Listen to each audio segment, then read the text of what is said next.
All right. Good morning, everybody. So today we're going to learn about a photography career, and we have Lee Gokinawa Photography to talk about this career. But before that, let's begin with check-ins. As you know, you have to check in so your teacher knows that you're here. And if you have questions, this is a great questions document that you can reference to. And the most important thing is the evaluation form. This is how we gave you attendance, and this is how we gave you credit. And this is a requirement for you to graduate in high school. And be fully present, pay attention, ask questions. There's so many questions I want to ask, and I'll put that in a chat too. And again, submit your evaluation. If the QR code doesn't work, we'll put the bit.ly link and the actual link in the chat. And that is it. Let's have Lee share. All right, I don't have a slideshow to share. I was mostly going to talk, and then I have some photos to share down the road. But I noticed another thing. First, I want to say I love the fact that you're using QR codes to do that. It makes it really easy on the Zoom for people.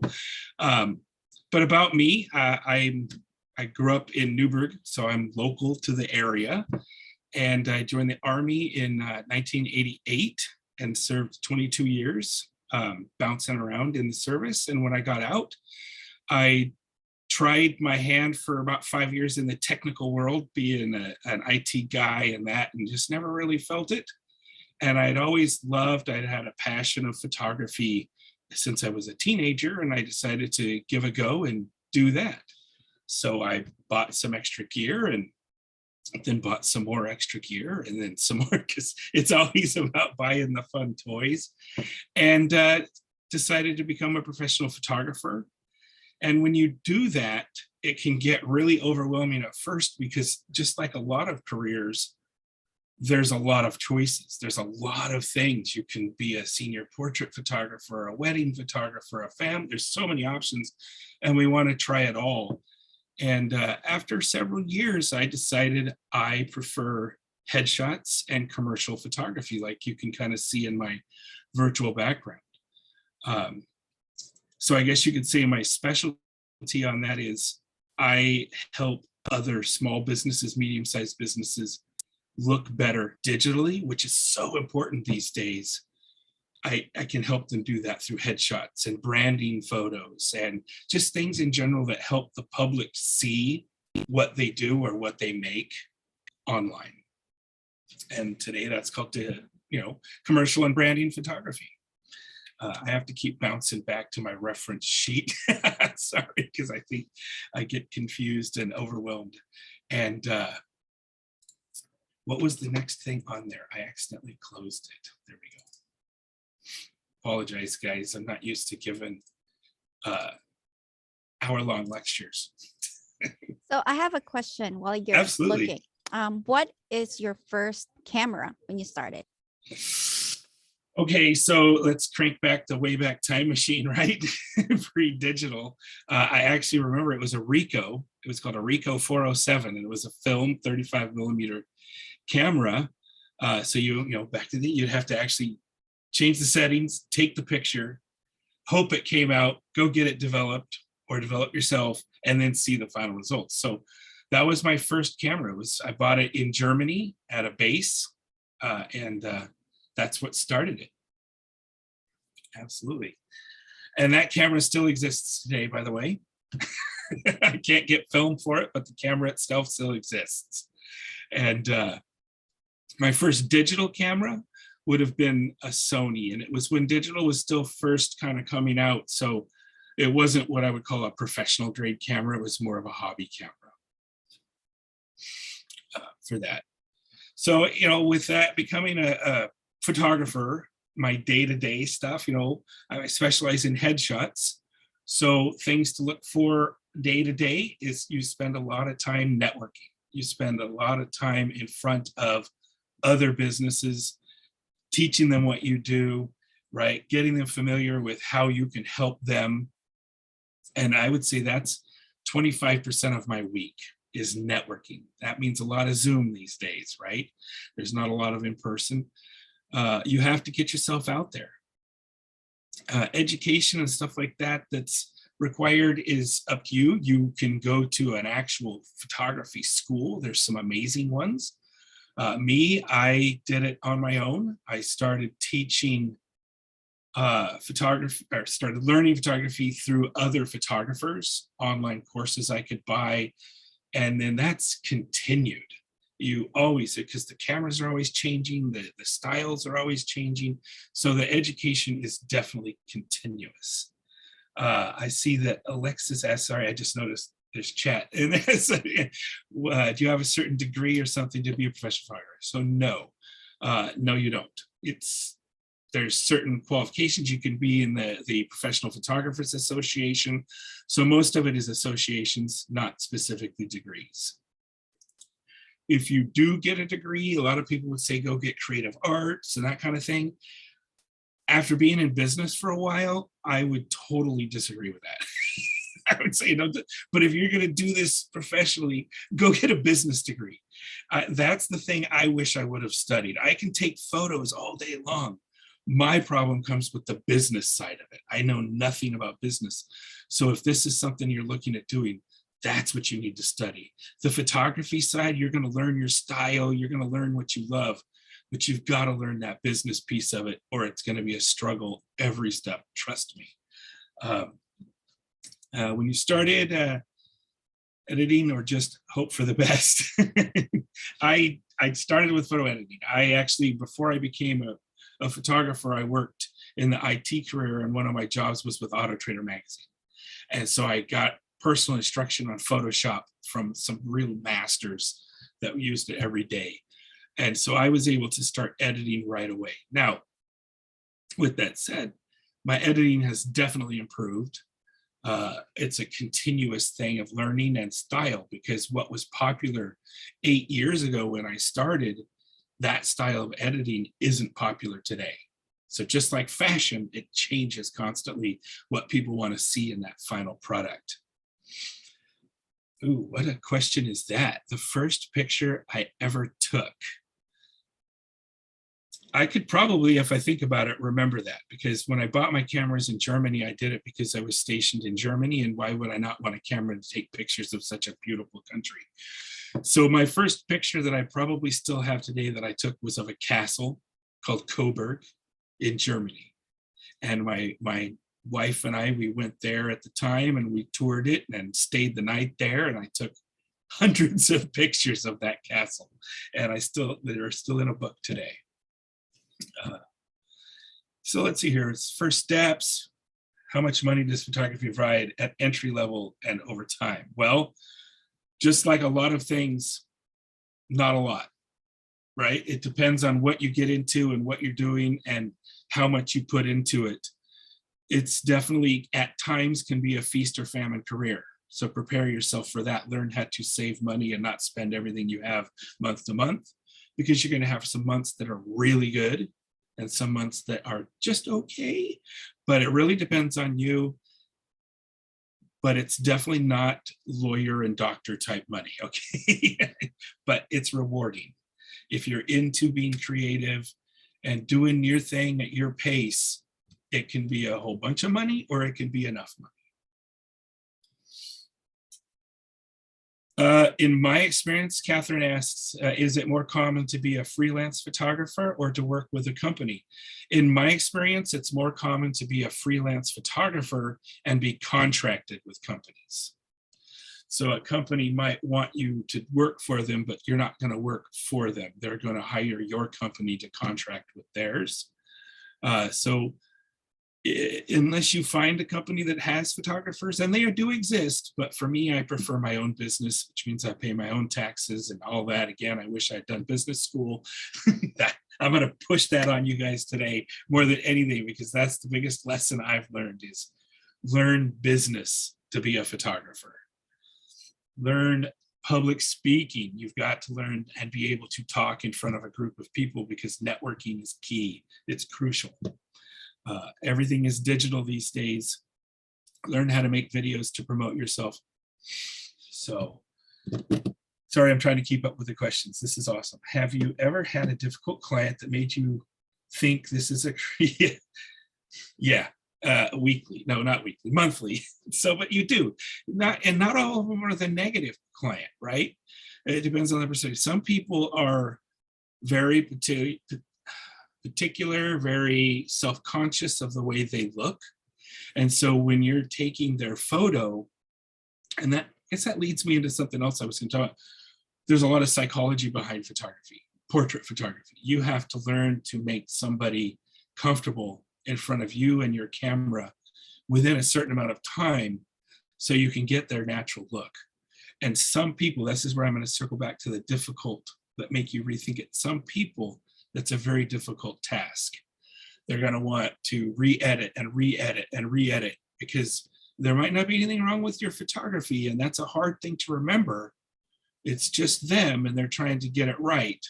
But if you aren't a person that can take that type of criticism, it can be difficult at times. I hope that answers that. But the answer is yes, you definitely are. Everything you do, I've learned that in all my careers. You're going to run into people that agree and disagree with you. And how you learn to react to that is going to make a big difference in your life. What is a typical day in your work life? So for me, usually a typical day, I start the day networking. That might be from 7 to 8:30, 8 to 9, talking to people. And then I usually get on the computer and I will create an ad for myself to post and place everywhere. And then I will edit photos. I spend a lot of time in front of my computer editing photos. Get a comfortable chair, get a screen that's good for your eyes. And then I will go out and take photos. I don't have a studio. That's not the type of photographer I am. I will go to an office or a location or a home or an outside area and do my photos there. I used to have a studio years ago, and I just found if I need one, I'll rent one for the day. But my typical day is networking, photo editing, one-to-ones, a lot of coffee and lunches with people, and taking photos. And do I have an assistant? I do 90% of the work myself. There are times where if I have a larger photo shoot, I'm going to hire an assistant. And typically that person's going to, we call them a VAL, a voice activated light stand. They're going to move my lights around and they're going to hold reflectors and do the things that I can't do. And in this particular area of the country, we get a lot of wind. And so you can't leave it standing there by itself because it'll get blown away and broken. So you need to have somebody to hold it there. But that's a case by case. I hire that person. I do have a goal that someday I'll be big enough where I can have somebody that does my business and this my assistant and all that. I joke and say I want to hire my boss. I want to hire that business person that can do the not fun piece of it for me. And one of the things let's circle back to commercial photography. What is that? Like I said, it helps businesses. So when you see you go into Starbucks and you see all the cool pictures on the wall of them blending and cooking and roasting and making coffees and all that, those are the type of photos that you might find you take in this career. That's branding and marketing photos. Headshots are a big one. 10 years ago, headshots were, the joke is for actors and mortgage brokers, right? And that's not the case anymore. Think about somebody that has a profession, that they have to interact with people. How many places these days do you see their photo online? Facebook, LinkedIn, Google, everywhere. It's really important to have a professional photo that represents you the correct way. Otherwise, that first impression, which you only get one of, won't be good. I help people solve that first impression issue. Let's see, Catherine, how do you learn about lighting, filters? Is it self-learned by experience? All of the above. There's a photographer in Portland that I used to do a lot of classes with that teaches lighting. And then there's another person that teaches posing and the psychology behind it. And so I take their classes, right? You always learn from those above you. And so pay for those classes and take the time and read them or watch them or participate in them, whatever the type of class is, and then do it again, and then do it again, and then do it again until it becomes natural. When I first started out, especially with lighting, camera settings and all of this stuff can be hard and confusing. There's so many aspects of it. I would write it down. I had a book, and in my book, I would say, hey, in this scenario, I did this, and I set my light to this, and I set the camera to this. And I would reference that book for a long time until it started to become second nature. And then for me personally, when that starts to become second nature, I look for something more. Okay, I've got that down. What else can I bring to the table?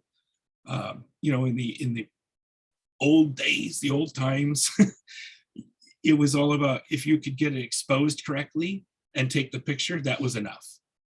Today, with digital cameras where we can just look right on the back and see the exposure, you got to be more than that. Your composition, your creativity, all of this is what becomes more important now to separate you as a professional. And why did I choose the profession? There's a lot of things. I had a hard time after my military career holding a regular job.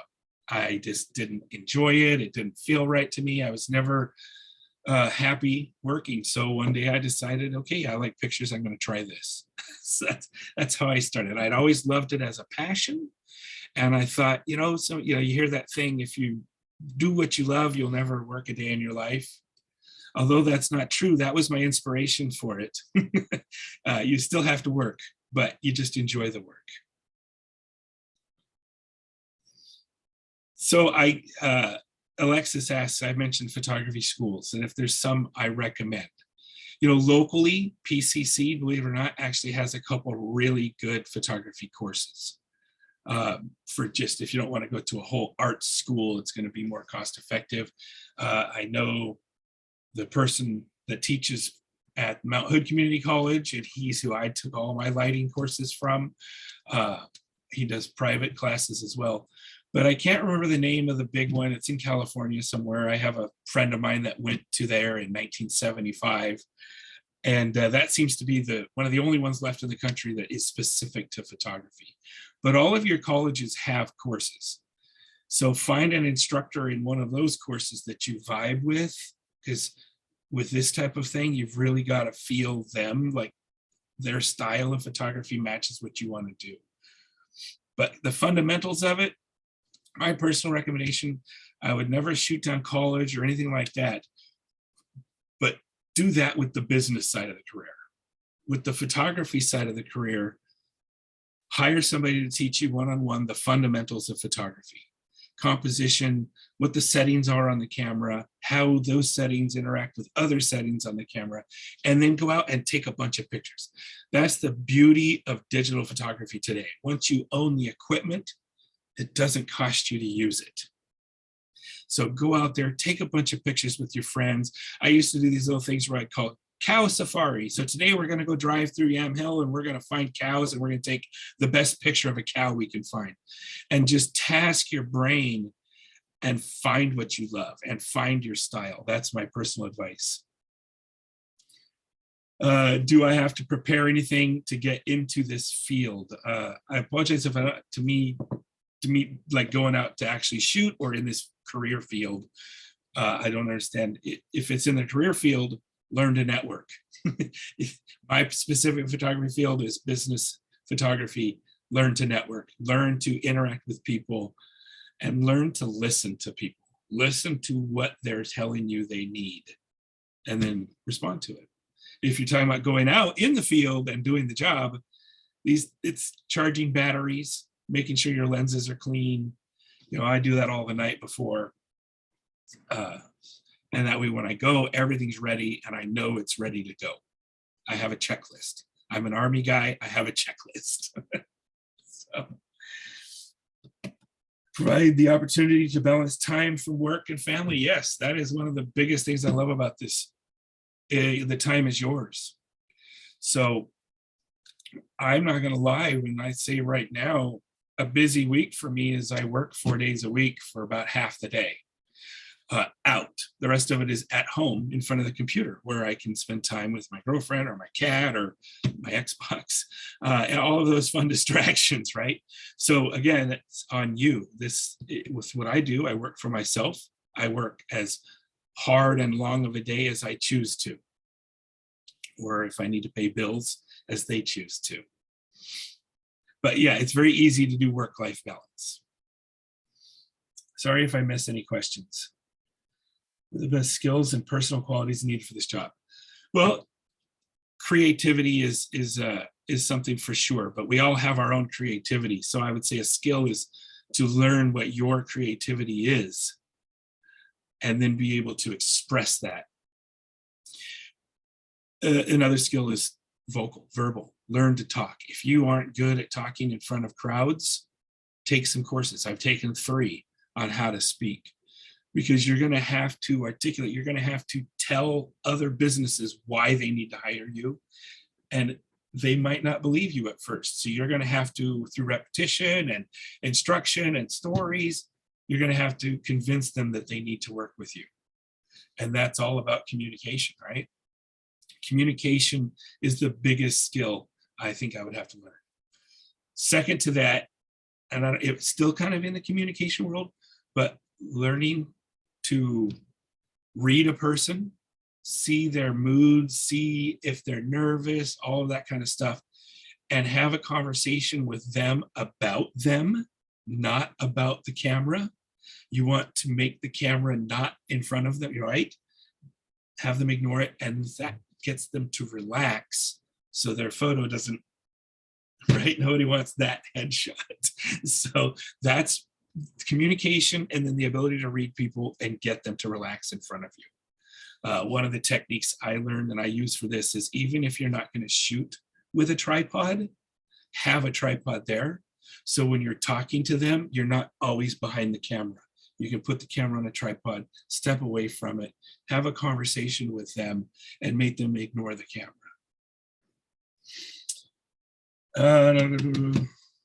Have I ever felt like giving up before? I think that's a human thing. Yes, we all get that way, and you have to just, I struggle with that. I'm not going to lie, but you have to learn to have resources. I've joined networking groups that have become my family. And when I do have a downtime or a struggle, I can talk to them and go have a coffee and have a support system, have people in your life that can encourage you, because there's going to be lulls. There always will be. It doesn't matter what your career is. So have a support system to help you through those. Since photography can be feast or famine type of career, would you recommend having a part-time job? Yes, at the beginning especially. This is something I struggle with because of my generation, my mentality. I didn't want to do that. But once I did, I got a job, I think it was DoorDash, right? There's so many opportunities to do that, to pick up the extra money these days between all of these delivery services. Do that, so that way you can focus on what you're trying to make of your career without starving to death. Doing a little extra job like that is going to help you use money to improve your business, join those bigger networking groups, and get better opportunities. And don't ever hesitate to do that. Don't think less of it. Do what you have to do to eat and work your tail off to get to where you want to be. And then you can make it. I haven't had to have a second job for a while now. So you get there, but it's a growth thing. Not all of us can be thrust into excellence right away. We have to fight and work hard for it. What is my opinion of phone photography? So that's a good one. It really is. I know on the questionnaire, one of the things that was recommended is, what kind of camera, affordable camera do you recommend? You know what? Use your phone. On TikTok, I used to laugh at phone photographers. I'm not going to lie, I was that guy. But I have seen some stuff on Instagram and TikTok, and I follow these photographers, and they're just using their phones, and they are amazing. Remember when before I talked about how today it's more than just getting the proper exposure. It's about your creativity. It's about all of these other aspects of photography. And you can do some amazing things with a cell phone. You can do videos and photos, and I have a little gimbal to help stabilize, and it tracks. I use my phone a lot. not for my professional photography because I have better cameras, but to learn and try different angles because it's easy. Absolutely. If you already have a phone with a great camera on it, that's a great camera to start with. Focus on learning business stuff and then use your phone to take pictures, find out what you love. And then there's a ton of cameras out there. There's no real bad camera anymore.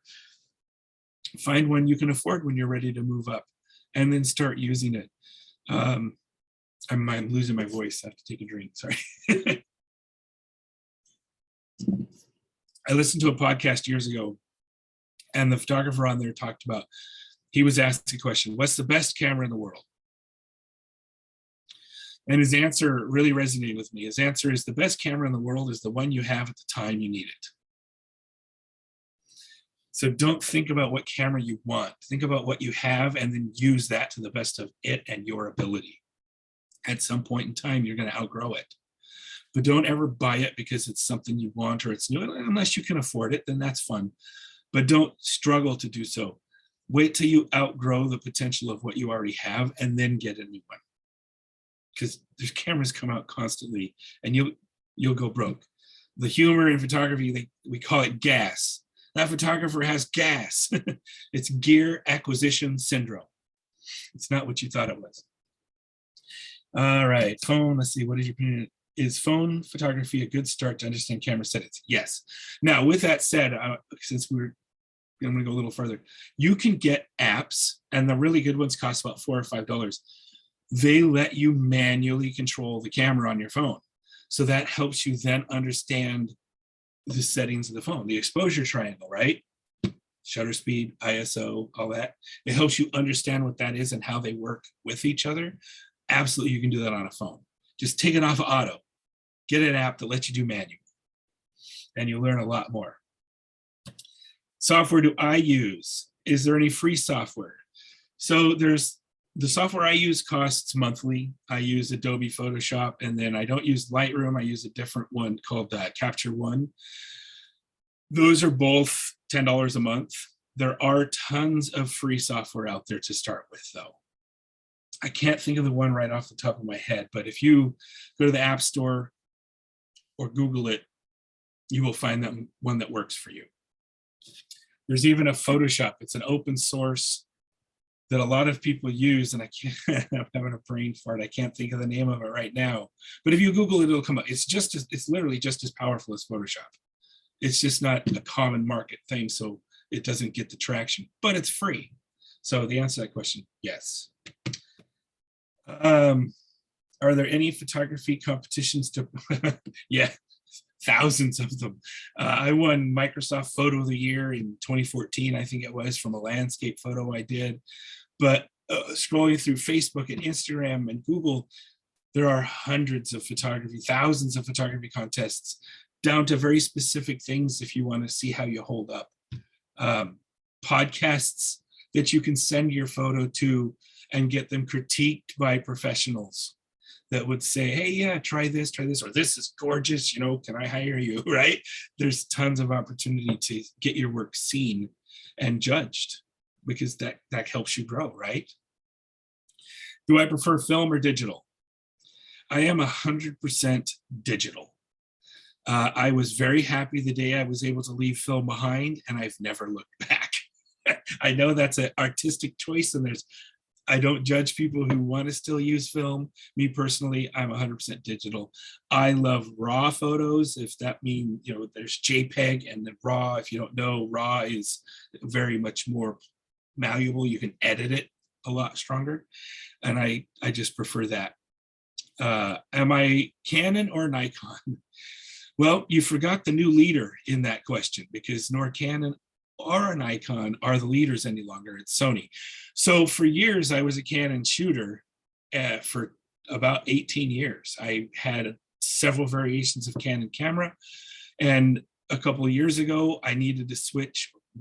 Need is a very strong word. I wanted to switch from DSLR to mirrorless, because today video is just as important as photography, and I wanted a camera that was strong at both.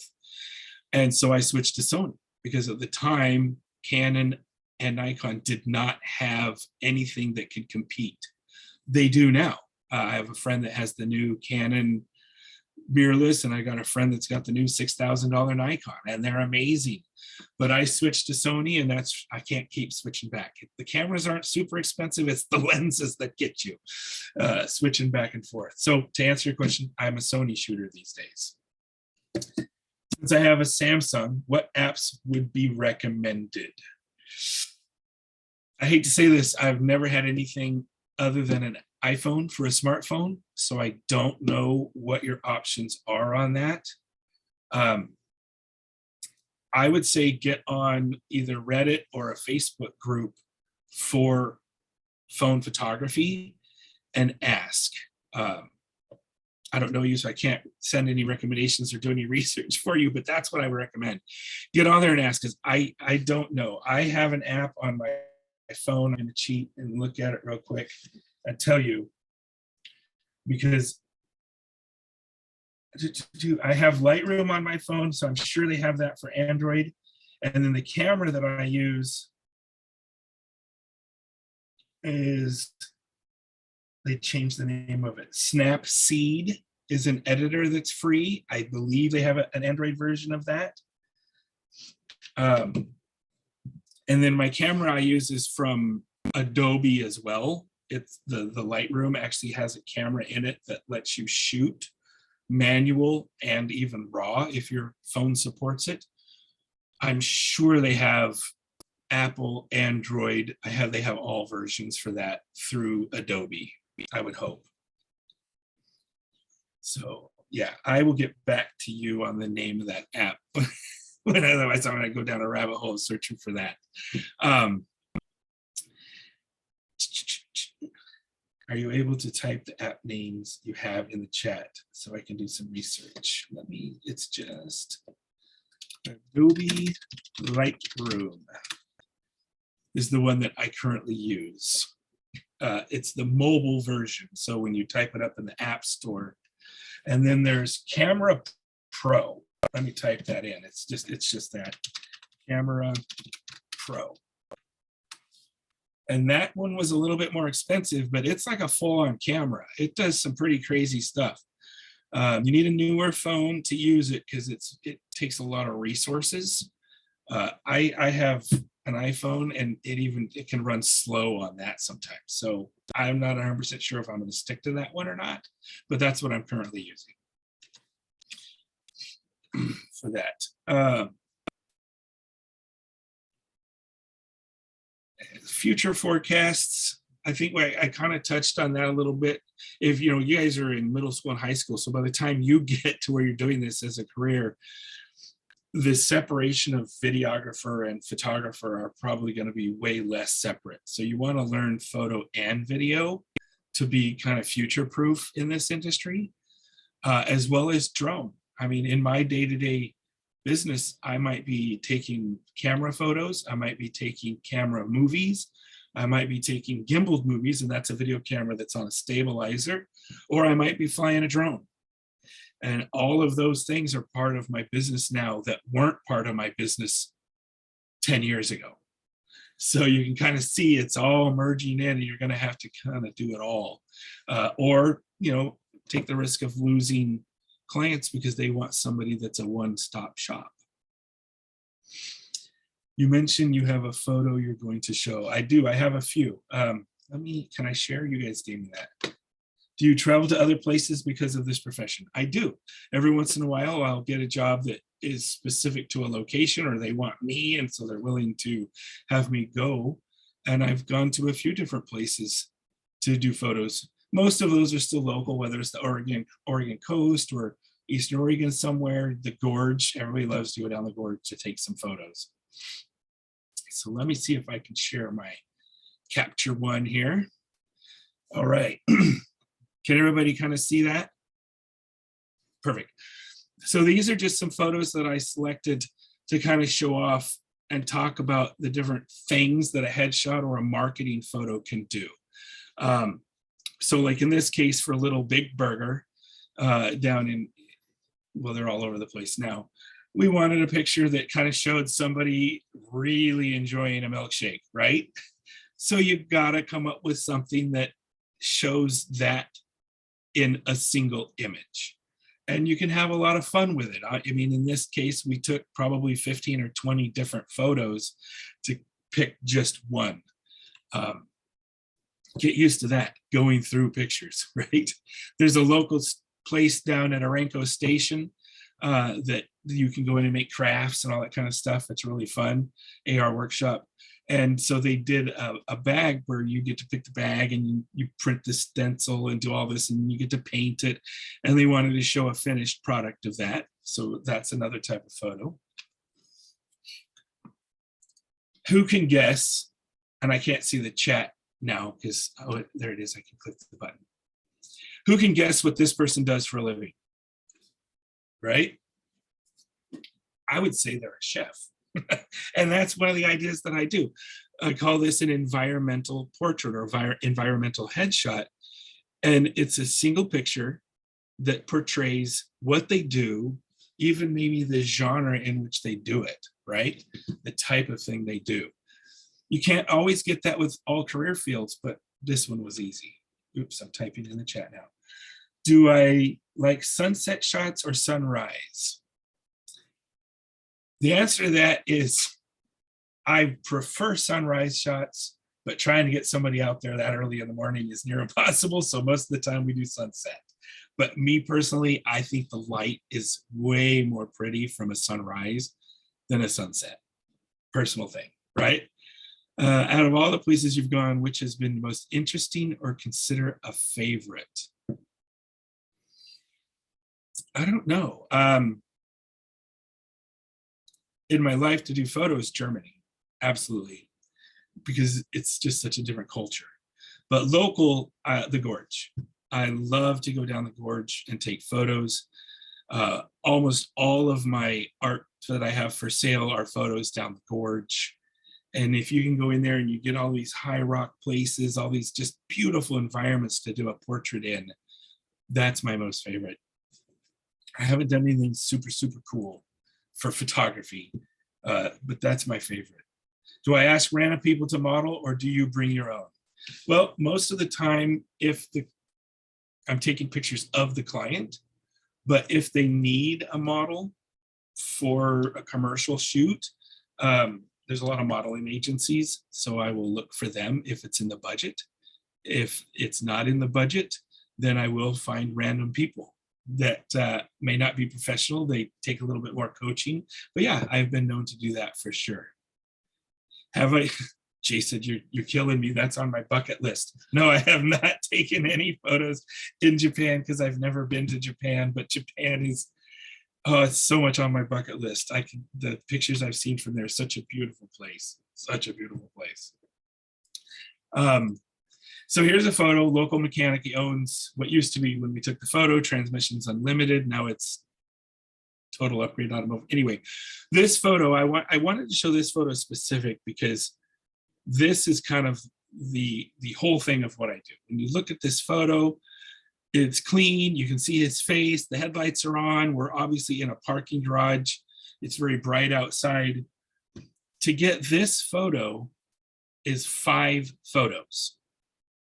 And so that's the kind of thing as you get a little more into it and a little more advanced in the lighting aspect and stuff like that. So for those that know, if you have light facing your camera, anything behind the light becomes darker. So we had to take one, so you take your camera and you put it on a tripod so it doesn't move. And you take a picture with the headlights on and everything else is dark. Then we moved a light over in front of Dylan and we took a picture with that light on his face to expose his face nice and bright. Then we exposed the parking garage itself and took a picture. And then finally we took one of the car without the headlights on. And then in Photoshop, you blend all of those features together to get a completely visible image. Otherwise, photography just doesn't work that way. If I was to use a big light and shine it, you would see that in the windshield of the car. It would reflect off of the hood. You can see the lights from overhead reflecting off the hood already. So that's kind of one of the fun projects that you can kind of get to do. I don't know. Linda, she does piano. She makes music. So today, in Photoshop, it's become very easy to do virtual backgrounds. So if you shoot on white or a green screen or something like that, you can use the background to even tell the story of the photo. Let's see, sorry. Do you tell your client what to wear so they look good in a photo? I don't tell them what to wear. I suggest what they should. I actually have a little pamphlet flyer that I've created on how to prepare for your photo day, right? It gives suggestions about not wearing busy patterns that can distract. Don't wear colors that blend in with your skin, all these fun stuff. Even aspects, don't wear white. I tell people, even though they do, don't wear white, because when you hit it with a light, what is white? It becomes translucent. That's never a good idea. Things like this that we definitely recommend. I had created a little flyer that I hand out, and I think that helps them a lot. How many photos average does it take to get the perfect picture? That depends on the client. So last week I had a headshot day. I took 15 headshots in one day. And on average, I would say about 15 pictures gets you there. Some people got it in 5, and I even had some that took upwards to 30. It's all that person, the individual, how used to they are being in front of the camera. I tell you one thing, your generation is going to be lucky for that.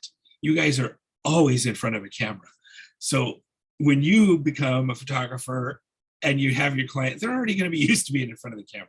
My generation, that's not the case. There are people that actively resist being in front of the camera. And so it takes a lot more photos, because you don't want to just sit there and talk to them. You need to be taking photos, even though you know you're probably not going to use them. You need to be taking photos to get them more comfortable. So, and then last, I'll just show this one here. We have the group shots. So this is from a local church in Beaverton. But instead of that just standard stiff photo, they wanted something that showed them to be inviting and showed them to not be, they want to be someone warm and welcoming. They want you to come and see them. And how do you portray that in a photo, right? Well, again, that psychology of the portrait. If you notice, every one of these people are leaning into the camera. When you take a photo, and we won't get too much into the details of the lens piece of it, but the way our brain naturally perceives is if we're leaning back, we're not approachable. If we're leaning forward, we're approachable. And then that getting that happy, natural smile on their face, these are all factors you have to take in. And sometimes you want the other. If I'm taking the picture of like the CEO of a big business, well, he's not customer facing. He wants to look powerful, right? So he does something like that. There's a lot of interaction with the people to get that perfect photo. And it's not just always about them, it's what you're portraying, what the photo is supposed to represent and speak to. Can make a big difference. We did one years ago with a deck of cards where they wanted the cards, it was a magician, they wanted to fly in front of them. It took half a day. I think we took 400 or 500 photos that day, because you're dealing with gravity and the natural flow, right? Cards, you got to take it and take it and take it and take it until you get the right one. Patience is definitely the name of the game when it comes to photography. And last one. So use your environment to your advantage. In this, we had this really cool wall that gave a little bit of a line and definition and made what would normally be a pure white photo a little less boring, right? So don't hesitate to look around. Normally when I show up to a job site, especially if I've never been there before, I'll show up 15 or 20 minutes early and just kind of walk around their office and find out what my available options are for backdrops, for lighting areas and stuff like that. So always be a little early, look around and find cool little areas. Yeah, so do I have a timeline when working? Different packages. So I have a quick shot that we get it done in 15 minutes, right? That's just normally for your staff photos, white or gray background, nothing super fancy. And then my regular headshot, I give an hour. And a branding shoot, might be 3 to 4 hours. So that's pre-designated before the client pays and schedules. They know the time frame that the shoot is going to be. What are your favorite areas in Washington County to take pictures? Aranco Station is number one. I love Aranco Station because you get that very urban vibe without having to go to Portland. And there, from a quick 3-block walk, you get a lot of different colors, a lot of different textures, a lot of different architecture. And then you end it down the street at Central Park and you have a nature area with some really neat pillars and stuff. So me, I love going to Aranco Station. And number 2 for me would be Rude Bridge Park. Again, nice little walk in the park, a lot of environments, a lot of different looks and feels and textures in that park. It's a great park. And then for me, number 3 is downtown Hillsborough, Main Street. Obviously not right now, it's a little ugly right now, but any of that older, country, city, small town vibe is what I really love to portray. I hope that answered that question for you. There's a lot of, we live in a beautiful area. You can go up on the mountain and take pictures with the valley as the background. We're in Hillsborough right here. You're 30 minutes away from several different gorgeous areas. Do I remember all of the photos you've taken? Absolutely not. I still, to this day, I save every photo I can. Storage is cheap. So just buy new hard drives. I buy new portable hard drives every year, and then I label them as that year. I'll go back and look at some archive photos that I didn't remember taking, and it's fun, right? It's that old box, the old photo album. It's just digital these days. Top 5 or so pictures I have taken. Most of those for me are landscape photos. Which, because I didn't think about it, I didn't put any of those in my little album here to show off. But I wish I would have done that now. I love landscape photos and I love sunrise and sunset photos, which, that's the majority of people, right? We all do. But what I truly love to do is go and find old buildings and take pictures of old architecture and decay and that kind of things, but in a nice light. Pictures when I went to Germany. So my favorite picture of Germany, I didn't actually take. It was taken of me, and it's on top of the Alps between Germany and Austria. But a favorite picture when I went to Germany, I don't have them. They're not digital. They're all filmed, so I can't show them on here. But it's definitely of the Coburg Castle, because if you've ever been overseas to Germany, a place like that, the old castles, the old forts, they're built on the hills, right? They're gorgeous. And usually there's not a lot of buildup around them still. So you can take a picture and then look at it and maybe even reimagine what it would have been like at that time in history. I'm a big history buff. And when I look at those photos, I like to think of what went on there, what the environment looked like when it was active and being actively lived in and used. Have I ever taken a wedding photo shoot? I have done 50 or 60 weddings. And I chose about 3 or 4 years ago to not do any more weddings. I'm not a wedding photographer. To do a wedding, you have to have a lot of stamina. They go for a long time and you're busy. And I found that I wasn't very good at maintaining quality for 6 hours straight running around. And I truly just didn't enjoy it. So I stopped. But have I done it? Yes. Do I have some favorite photos that I've done at weddings? Absolutely. But it's just not something I do anymore. If you want to get into wedding photography and you're good and you love weddings and you really have a passion for that kind of thing, that is a really good career in photography to get into. Weddings always happen.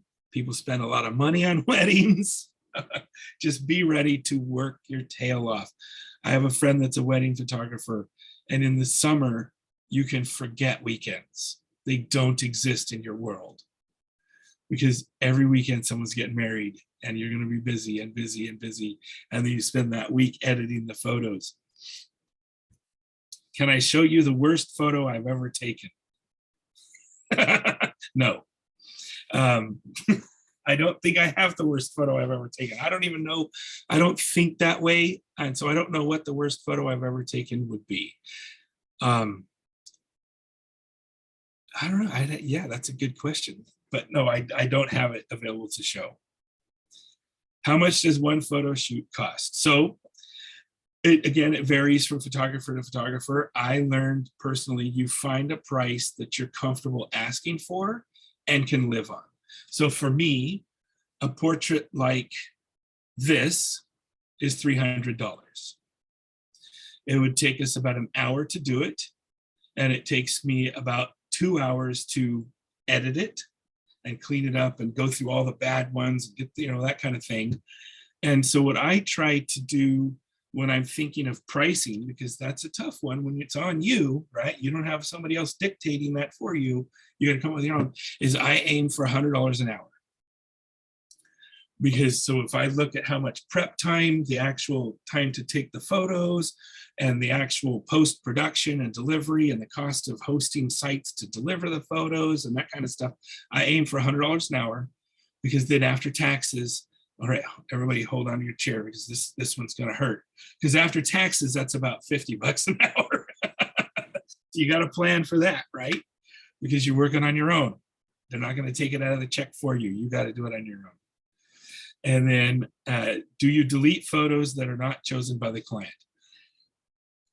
I try not to.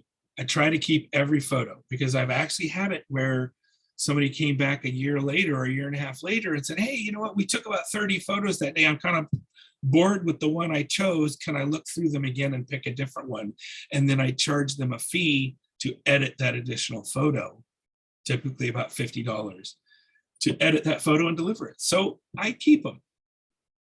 Some clients, you have to sign disclaimers depending on what they do, where you're not allowed to keep them.